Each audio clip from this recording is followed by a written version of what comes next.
ጤና ይስጥልኝ የተወደዳችሁና የተከበራችሁ የኢትዮ ኒውስ ቤተሰቦች እንደምናላችሁ ሰላምታችን በያላችሁበት ይድረስ። እነሆ አዳዲስና ወቅታዊ መረጃዎችን አዘጋጅተን ወደ እናንተ ማድረስ ጀምረናል። ከኢትዮ ኒውስ መረጃዎች ጋር አብራችሁ እንድትቆዩ ግብዣችን ነው። በቅድሚያም አርዕስተ ዜናዎቹን ልንገራችሁ። የብልጽግናው ጠቅላይ ሚኒስትር አብይ አህመድ በታላቅ የድል ዋዜማ ላይ እንገኛለን፣ ማሸነፋችን አይቀሬ ነው አሉ። አብይ አህመድ በናይጄሪያ 1 ሚሊዮን ሰዎች ያለቁበትን የቢያፍራ ተሞክሮ እንዲያካፍሉ ኦሉሴጉን ኦባሳንጆን በጽህፈት ቤት የጠርቻ አወያዩአቸው ሲሉ ማስታውቀዋል። በዝርዝር የምናየው ቀዳሚ ጉዳይ ነው። ዶክተር ደብረጽዮን ገብረ ሚካኤል የብልጽግናው ጠቅላይ ሚኒስትር አብይ አህመድ በጎጃም ደብረ ማርቆስ ያደረጉትን ንግግር ዘረኛ ሲሉ ተቃወሙ። የአማራና የትግራይ ህዝብን ትስስር ይቀጥላል ያሉት ዶክተር ደብረጽዮን ገብረ ሚካኤል አብይ አህመድ ባለፉት ዓመታት የከሸፈበትን የዘረኝነትና ህዝብን የማጣላት ፕሮጀክት አሁን ላይ ማሳካት አይችልም ብለዋል። በሌላ በኩል የትግራይ ክልል ባህልና ቱሪዝም ቢሮ የተቃውሞ መግለጫውን በዚህ ጉዳይ ላይ አውጥቷል። በዝርዝር እናየዋለን። የሱዳን ጦር በኤል ኦቤድ አቅራቢያ ቻይና ሰራሽ ድሮን መጥቶ መጣሉን ሲያስታውቅ የአውሮፓ ህብረት ደግሞ የሱዳን የወርቅ ንግድ ላይ እገዳ መጣሉ ተሰምቷል። በሱዳን አሁንም ጦርነቱ የቀጠለ ሲሆን የፈጥኖ ደራሽ ኃይሉ የሚጣልበት ማዕቀብና የሚያጋጥሙ ሽንፈቶች እየሰፉ መጥተዋል። በዝርዝር እናያለን። ትራምፕ የኢራን ጦርነት መቀጠሉን ለኮንግረስ ያሳወቁ ሲሆን አዲስ ጥቃት ደግሞ አሜሪካ ከፍታለች። በሌላ በኩል ኤሚሬትስ ኢራን በመርከቦቿ ላይ የፈጸመችውን ጥቃት ስታወግዝ ኢራን በባህሬንና በዮርዳኖስ የሚገኙ የአሜሪካ መሰረተ ልማቶች ላይም ጥቃት ተፈጽሟ ተሰምቷል። በዝርዝር የምናየው ሌላኛው ጉዳይ ነው። አብራችሁን ቆዩ። ወደ ዝርዝሩ አልፋለሁ። የብልጽግናው ጠቅላይ ሚኒስትር አብይ አህመድ በታላቅ የድል ዋዜማ ላይ እንገኛለን፣ ማሸነፋችን አይቀሬ ነው ሲሉ ተናገሩ። ጠቅላይ ሚኒስትሩ ማሸነፍ መሻገርና አልፎ አልፎም ደግሞ ኢትዮጵያ ታሸንፋለች የሚለው ንግግራቸውን በሰላምን በጦርነትም ጊዜ የሚናገሩት ጉዳይ ሆኖ ቀጥሏል። ስለ ብሔራዊ ምክክር ጭምር ሲያወሩ እናሸንፋለን ማለታቸውን የቀጠሉት ጠቅላይ ሚኒስትሩ በናይጄሪያ 1 ሚሊዮን ሰዎች ያለቁበት የቢያፍራ ተሞክሮ እንዲያካፍሉኝ ኦሉሴጉን ኦባሳንጆን በጽህፈት ቤት ጠርቼም አወያይቻቸዋለሁ ብለዋል። የአገዛዙ ጠቅላይ ሚኒስትር አብይ አህመድ በዛሬው ዕለት 7 2018 ዓ.ም ነገ ይጀምራል ያሉትና በሂደቱ ላይ ተቃውሞ እያስተናገደ የሚገኘውን ሀገራዊ ምክክር በተመለከተ ሁለት መግለጫዎችን አጋርተዋል። አብይ አህመድ ምክክሩ የፖለቲካ መድረክ ብቻ አይደለም ባሉበት መግለጫቸው በታላቅ የድል ዋዜማ ላይ እንገኛለን፣ ማሸነፋችን አይቀሬ ነው ብሏል። ሆኖም ጠቅላይ ሚኒስትሩ ማንን ለማሸነፍ የድል ዋዜማ ላይ እንደሚገኙ አላብራሩም። በአብዛኛው ጠቅላይ ሚኒስትሩ ስለ ሰላም ሲያወሩ ስለ ጦርነት ሲያወሩ ደግሞ ስለሌላ ግጭት እንደሚያወሩ የሚታወቅላቸው ሲሆን አሁን በሰላማዊ ንግግር የኢትዮጵያን ችግር እንፈታለን በሚለው ጉዳይ ላይም እናሸንፋለን ማለታቸውን ቀጥሏል። አብይ አህመድ የትግራይ ክልል ሙሉ በሙሉ በምክክሩ አልተሳተፍም ባለበት በሰላማዊ መንገድ የሚታገሉ ጠንካራ ተቋማት እናንተ ተቃዋሚዎች ከሂደቱ ውጭ በሆኑበትና በአማራ ኦሮሚያና ሌሎች ክልሎች ታጥቀው ለመብታቸው የሚታገሉ ኃይሎች የማይሳተፉበትን ምክክር ደግሰንላችኋልና ፈረሱም ሜዳውም ይኸው ሲሉ ባለቀ ሰዓት የስሙላ ጥሪ አቅርበዋል። ይህን ጥሪ ባቀረቡበት ተመሳሳይ መግለጫ ደግሞ የድል ዋዜማ ላይ ነን፣ ማሸነፋችን አይቀሬ ነው ሲሉ ነው የአሸናፊና ተሸናፊነት ትርክትን ያሰራጩትም። ብዙዎቹ ከተሳትፎ ውጭ በተደረጉበት የምክክር ሂደት የአገዛዙ ጠቅላይ ሚኒስትር አብይ አህመድ በምክክሩ ወደ ብልጽግና በጋራ እንሻገራለን እያሉ የፓርቲ ፕሮግራም አድርገውታል። አብይ አህመድ በዛሬው ዕለት ካወጧቸው መግለጫዎች መካከል ሌላኛው ከቀድሞ የናይጄሪያ ፕሬዚዳንት ጋር መወያየታቸውን የተመለከተ ሲሆን በዚህም ጠቅላይ ሚኒስትሩ በናይጄሪያ 1 ሚሊዮን ሰዎች ያለቁበትን የቢያፍራ ተሞክሮ እንዲያካፍሉኝ ኦሉሴጉን ኦባሳንጆን በጽህፈት ቤት ጠርቻ አወያዩአቸው ሲሉ አስታውቀዋል። አብይ አህመድ ኦሉሴጉን ኦባሳንጆን የኢትዮጵያ ወዳጅ ሲል የጠሯቸው ሲሆን አክሎም ኦባሳንጆ በጽህፈት ቤት የተቀበየ በሀገራዊ ምክክር ዙሪያ ተወያይተናል፣ ጥበብ ለመቅሰም ችያለሁ፣ በተለይም የቢያፍራን ሂደት በተመለከተ ያካተቱበትን ልምድ አጋርተውናል ሲሉ ነው ያስታወቁትም። ሆኖም በአፍሪካ ህብረት ተወክለው የአብይ አህመድ አገዛዝና ህወሓትን አደራድረው የፕሪቶሪያ ስምምነት ያፈራረሙት ኦባሳንጆ ዛሬ አብይ ጋር በነበራቸው ውይይት ላይ ስለምን ስለ ትግራይ ከምክክሩ ሂደት ውጭ ሆነች፣ የፋኖ ኃይሎችና ሌሎች የታጠቁ አካላት ስለምን አልተሳተፉም፣ ጠንካራ ተቃዋሚዎች ስለምን ከሂደቱ ወጡ፣ ይህ ባልሆነበት ሁኔታ አካታች ምክክር ተደረገ ለማለት አይቸግራችሁም ወይ ብለው ስለመጠየቃቸው ወይም አለመጠየቃቸው ግን አብይ አህመድ በመግለጫቸው ያሉት ነገር የለም። የአገዛዙ ጠቅላይ ሚኒስትር ልምዳቸውን አካፈሉኝ ያሏቸው የቀድሞ የናይጄሪያ ፕሬዚዳንት ኦሉሴጉን ኦባሳንጆ ወደ ፕሬዚዳንትነት ከመምጣታቸው ቀደም ብሎ የናይጄሪያ 3ኛ ባህር ኃይል ኮማንዶ አዛዥ ሆነው በ1970 የቢያፍራ አማጽያን መሪ ጄኔራል ፊሊፕ ኤሊዮንጎን እጅ እስኪሰጡ 1 ሚሊዮን ገደማ ሰዎችን በጦርነት በረሃብ በመፈናቀልና በሽታ በመክበብ ያለቁበትን ቀውስ መምራት የሚታወቁ ናቸው። አብይም ታዲያ በዋናነት በአሁኑ ሰዓት በአማራ በትግራይና በኦሮሚያ እንዲሁም ሌሎች አካባቢዎች እንደዚህ አይነት ክስተቶችን ባለፉት 7 ዓመታት ያስቀጠለበትን ፕሮጀክት ለማስፋት በማለም ቢያፍራን በተመለከተ ከኒህ አደራዳሪ አማካሪና አብሮ ሰጋጅ ጋር መነጋገራቸውን ያስታወቁት በዚህ ሁኔታ የተጠናከረው የቢያፍራ ጦርነት በቀጠናው ላሉት የኢንጎ ህዝቦች ከጦርነቱ በኋላ እውነተኛ እርቅና በጦርነቱ ወቅት ለተፈጸሙ ወንጀሎችም የፍትህ የካሳና የፖለቲካ እኩልነት ጥያቄያቸው አለመመለስ ዛሬም ድረስ በኢግቦ ፖለቲከኞች ዘንድ ቅሬታ እየፈጠረ መቀጠሉ ይታወቃል። በተጨማሪም የመልሶ ግንባታ ሂደቱ መጓተትና የፖለቲካ አካታችነት ችግር በጦርነቱ አሸናፊ ተሸናፊ የለም የሚለውን የወቅቱ የናይጄሪያ ወታደራዊ መሪ ያኩቡ ጓን አባባል ጥያቄ ውስጥ ያስገባም ነው ተብሎለታል። የአገዛዙ ጠቅላይ ሚኒስትር አብይ አህመድ የቢያፍራን ተሞክሮ ለየትኛው የሀገራቸው ክፍል መፍትሄነት ለመጠቀም እንዳስቡ በመግለጫው ባይጠቅሱም ልክ እንደ ቢያፍራን ትግራይን የትኛውንም አገልግሎት ማቋረጥና በመክበብ ከ600 ሺህ በላይ እስከ 1 ሚሊዮን የሚጠጋ ህዝብ በጦርነት በማፈናቀል በበሽታና በስደት የጨረሰ ጦርነት መምራታቸውንም ይህም በብሔራዊ ቴሌቪዥን ጭምር እንደ ቢያፍራ እናደርጋለን በማለት ሲነገርላቸው እንደቆየ ይታወቃል።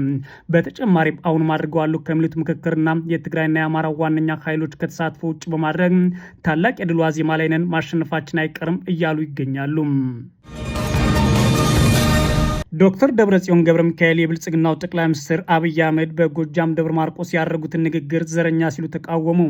የአማራና የትግራይ ህዝብ ትስስር ይቀጥላል ያሉት ዶክተር ደብረጽዮን ገብረ ሚካኤል አብይ አህመድ የከሸፈበትን ዘረኛ መልእክት አሁንም ድጋሚ አሰራጭተዋል ብሏል።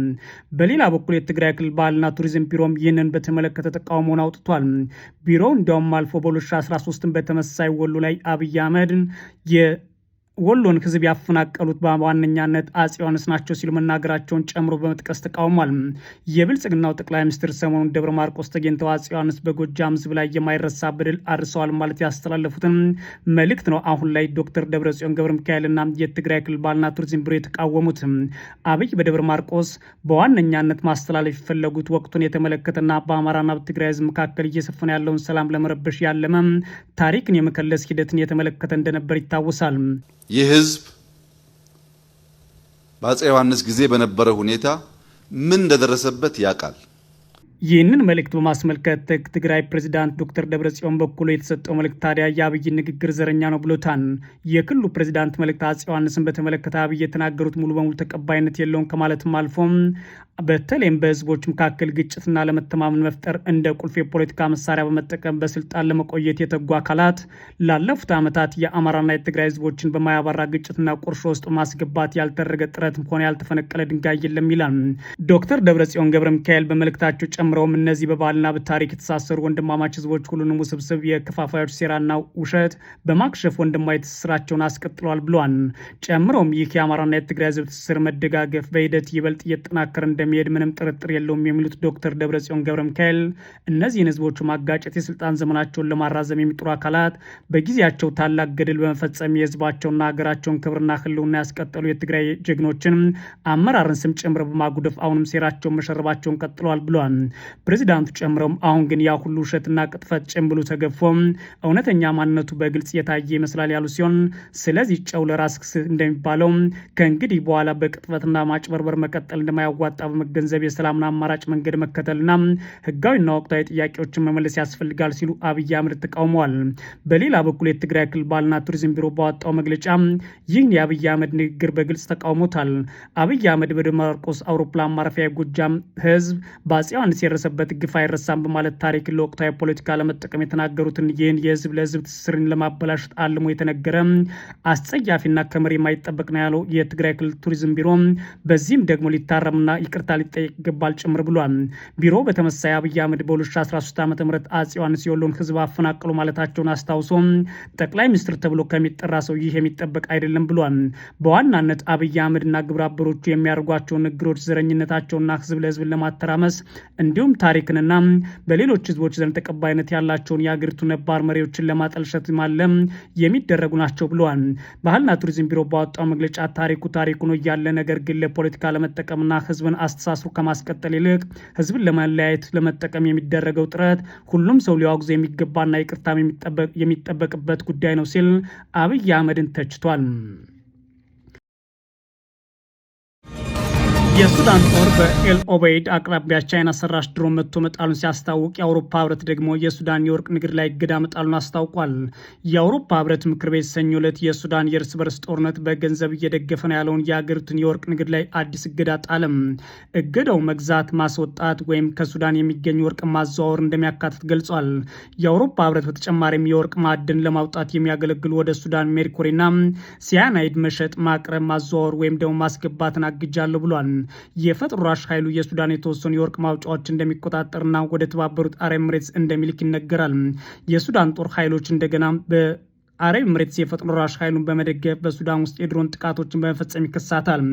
ዋነኛዋ ተሳታፊና የወርቁን ጉዳይ መሰረት አድርጎ ጦርነቱን የምታቀጣጥለው አረብ ኤምሬትስና የብልጽግናው አብይ አህመድ ናቸው ማለት ነው የሱዳን ጦር የሚከሰው።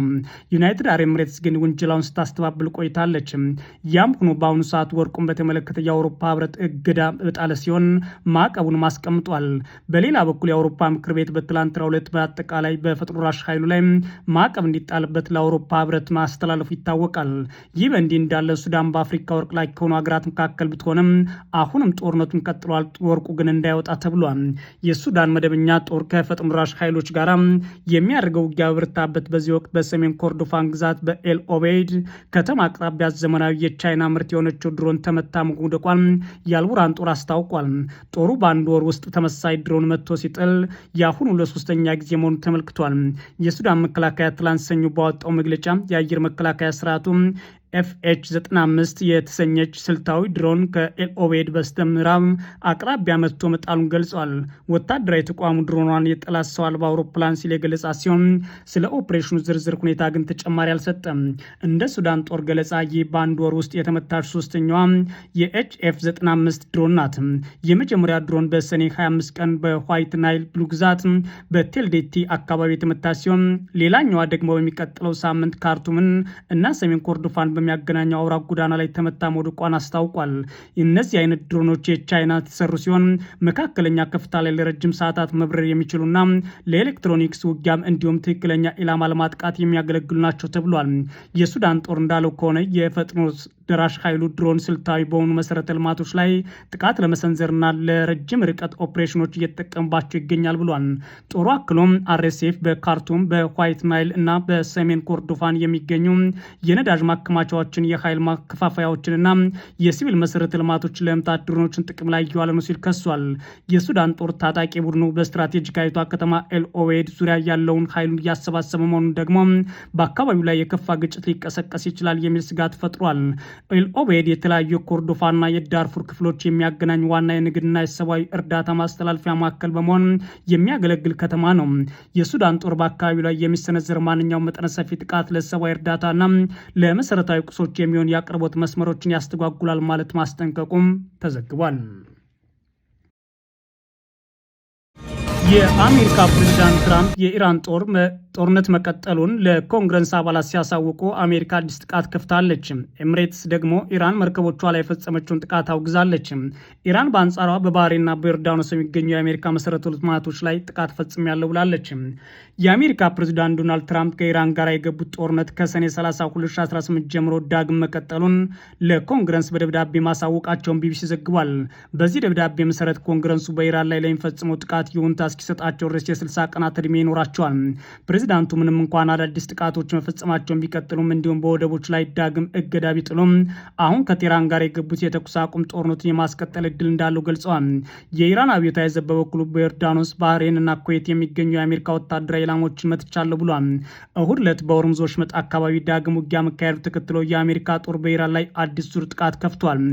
ፕሬዚዳንቱ በደብዳቤያቸው ላይ አሜሪካውያንና ዩናይትድ ስቴትስ ብሔራዊ ደህንነትና የውጭ ፖሊሲ ፍላጎቶችን ለመጠበቅ ባለኝ ኃላፊነት የተነሳ ወታደራዊ እርምጃ እንዲወሰድ አዝዣለሁ ይላሉ። የተባበሩት አረብ ኤምሬትስ ኢራን ሰኞ ዕለት በሆርሙዝ ወሽመጥ ላይ በሁለት የነዳጅ ጫኝ መርከቦች ላይ ከባድ ጥቃት ፈጽማለች ስትል ከሳለች። አሳፋሪ ስትል በገለጸችው በዚህ ጥቃት አንድ ሰው የተገደለ ሲሆን 8 ሰዎች ላይ ጉዳት ደርሷልም ተብሏል። ፕሬዚዳንት ዶናልድ ትራምፕ ዋነኛ መተላለፊያ የመዝጋት አቅዷ አካል አድርገው ሁሉም የንግድ መርከቦች 20% ክፍያ እንዲፈጽሙ እንደሚጠይቁ አስታውቀዋል። ይህም ደህንነቱ በተጠበቀ መንገድ በሆርሙዝ ወሽመጥ በኩል መተላለፍ እንዲቻል ለመቻል የሚያስፈልገውን ወጪ ለመሸፈን እንደሚውል አክሏል። የአሜሪካ ጥቃቶች ለሶስተኛ ቀን የቀጠሉ ሲሆን ፕሬዚዳንት ትራምፕ ኢራን ከባድ ሁኔታ ውስጥ ተመታለች ሲሉም ተናግረዋል። ታዲያ የኢራን ውጭ ጉዳይ ሚኒስትር ትራምፕ መተላለፊያው ላይ እገዳ መጣላቸውን ተከትሎ ቴህራን የወሽመጡን ጠባቂ ሆና ትቀጥላለች ሲሉም ትራምፕ የተጠቀሙትን ቃል በመጠቀም ምላሽ ሰጥተዋል። የሆርሙዝ ወሽመጥን ለመቆጣጠር ያለው ውዝግብ የሁለቱ ሀገራትን ጦርነት ለማስቆም ያለውን ጥረት አመንምኖታል። ሆኖም ትራምፕ አሁንም ቢሆን ስምምነት ማድረግ የሚቻል ነው ይላሉ። ውጥረቱ በቀጠለበት በዚህ ወቅት የተባበሩት አረብ ኤሚሬትስ የኢራን ክሩዝ ሚሳይሎች ሁለት የሀገሪቷን ታንከሮች ኢላማ ማድረጋቸውን ገልጻለች። በጥቃቱ አንድ ህንዳዊ የመርከበኞች ቡድን አባል ሲገደል 8 መቁሰላቸውንና የአራቱ ከባድ ጉዳት ላይ መሆናቸው ተጠቅሷል። ከተጎዱት መካከል 6ቱ ህንዳውያን ሲሆኑ 2ቱ ዩክሬናውያን እንደሆኑ የኤሚሬትስ መከላከያ ሚኒስቴር አስታውቋል። ሚኒስቴሩ በኤክስ ገጹ የዓለም አቀፍ ህጎችና ስምምነቶችን በግልጽ የጣሰና በቀጠናው መረጋጋትና ጸጥታ ላይ ስጋት የደቀነ ነው ሲል አውግዟል። በባህረ ሰላጤ የሚገኙ ዮርዳኖስና ባህሬን በግዛታቸው ውስጥ ጥቃት እንደተፈጸመባቸው አስታውቀዋል። የባህሬን የውስጥ ጉዳይ ሚኒስቴር ሌሊቱን በተለያዩ ሰዓት 3 ማስጠንቀቂያዎች ማሰማት ነዋሪዎች በአካባቢያቸው ወደሚገኝ መጠለያ እንዲገቡ አስጠንቅቋል። የኢራን አብዮታዊ ዘብ ጥበቃም በአገሪቱ አሜሪካ በምትገለገልበት የተለያዩ ስፍራዎች ኢላማ አድርጊያለሁ ብሏል። አብዮታዊ ዘቡ በኢራን የመንግስት መገናኛ ብዙሃን ኢርና በተጋራ መግለጫ በቀጥታ በርካታ የጦር መሳሪያ መከማቻዎችን የአሜሪካ ኃይሎችና የአሜሪካ የባህር እንዲሁም የአየር ትራንስፖርት መቆጣጠሪያ ራዳር በሚገኝበት ሳተላይት ኮሚኒኬሽን ማዕከልን አውድም ያለው ማለቱን ቢቢሲ ዘግቧል። የተወደዳችሁና የተከበራችሁ የኢትዮ ኒውስ ቤተሰቦች መረጃዎቻችን እነዚህ ነበሩ። መልካም ጊዜ እመኛለሁ።